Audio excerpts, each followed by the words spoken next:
Bonjour. Acte 17-24 nous dit ceci: le Dieu qui a fait le monde et tout ce qui s'y trouve, étant le Seigneur du ciel et de la terre, n'habite point dans les temples faits de mains d'hommes. Alors, où habite Dieu? Il y a d'un côté les temples faits de mains d'hommes et de l'autre côté les temples faits de mains des dieux. Alors, si Dieu n'habite pas dans les temples faits de mains d'hommes, donc cela veut tout simplement dire que Dieu habite dans le temple fait de mains des dieux. Donc, l'homme et les temples, et Dieu est son architecte. Voilà, nous connaissons l'histoire du commencement. Dans le livre de la Genèse, il y a l'homme à un certain moment a péché, ok?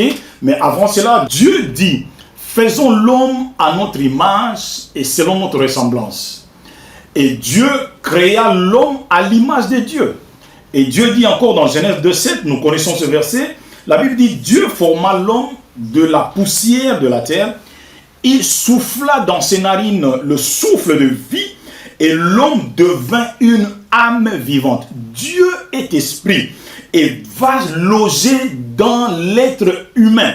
Donc Dieu est descendu du ciel pour façonner l'homme. Quelque temps après, nous connaissons l'histoire, l'homme a malheureusement chuté, il a péché, il s'est déconnecté de Dieu. Et Genèse 6,3, l'Éternel dit ceci: mon esprit ne restera pas toujours dans l'homme. Donc l'esprit de Dieu s'est retiré de l'homme.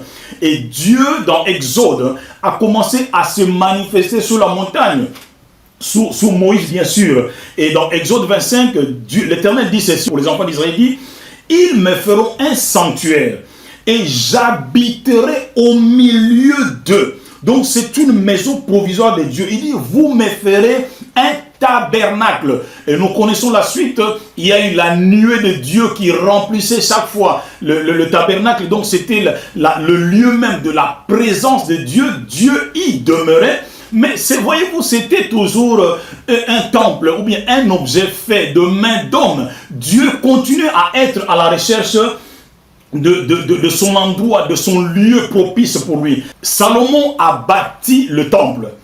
Dieu a demeuré dans ce temple-là parce que nous avons vu la nuée aussi qui continuait à remplir ce temple.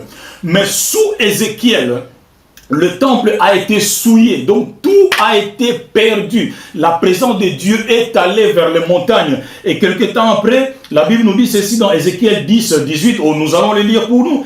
La gloire de l'Éternel se retira du seuil de la maison et se plaça sur le chérubin. Dieu est parti sur le chérubin, voyez-vous, la gloire de Dieu. Le temple, quelque temps après, a été malheureusement incendié parce que la gloire de Dieu était partie. Donc Dieu n'était plus dans ce temple-là.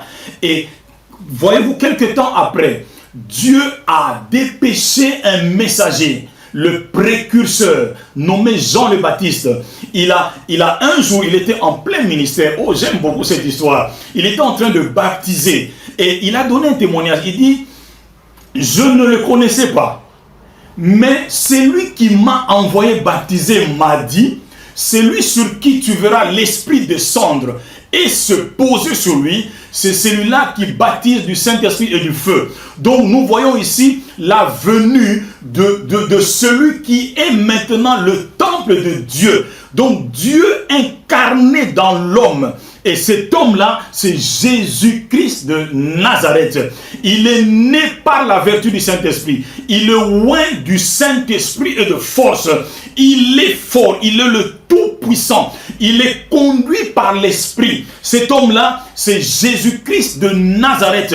Un jour, on lui donna le rouleau. Il dit: l'Esprit du Seigneur est sur moi. Donc c'est la personne idéale, la personne qu'on attendait. Et Paul, quelque temps après, quand cet homme-là, Jésus-Christ, il est mort, il est ressuscité, il est parti dans la gloire, il est assis à la droite de la majesté divine, il a dit ceci, il a dit: je ne vous laisserai pas orphelins. Donc toi qui m'entends aujourd'hui, l'orphelinat qui est fait de main d'homme n'est pas ton lieu. Tu n'es pas l'habitation de l'orphelinat. Dieu n'est pas dans l'orphelinat. Jésus-Christ a dit, je ne vous laisserai pas orphelins. Donc il a dit, je prierai le Père. Il vous enverra l'autre consolateur, le Saint-Esprit. Et le jour de la Pentecôte, il y a eu effusion du Saint-Esprit. Cela veut dire quoi? Le retour de Dieu dans l'homme. Le retour de Dieu dans son habitation. Le retour de Dieu dans ce qu'il a fait lui-même de ses propres mains.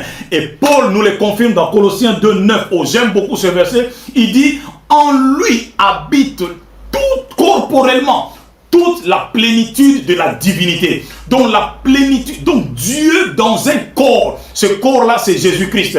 Et Jésus-Christ a dit maintenant, comme moi je suis parti, le Saint-Esprit viendra habiter en vous. Donc toi qui m'entends aujourd'hui, tu es le temple de Dieu. Tu es l'habitation exacte de Dieu sur la terre. Comment le sais-je? Vous allez me poser la question. Mais c'est simple. 1 Corinthiens 3,16 nous dit, ne savez-vous pas que vous êtes le temple de Dieu et que le Saint-Esprit habite en vous? Donc, Dieu n'habite pas dans n'importe quel bâtiment. Dieu n'habite pas dans des pailles, mais Dieu habite en toi. En toi. Donc, tu es la demeure, l'habitation, la maison même de Dieu en esprit. Dieu n'habite nulle part ailleurs. Il n'est pas dans des villas, il n'est pas dans des grands bâtiments, il n'est pas dans des habitations ou dans des maisons, dans des immeubles où vous vous êtes endetté pour qu'il y demeure. Non, il n'est pas là, il habite dans l'homme.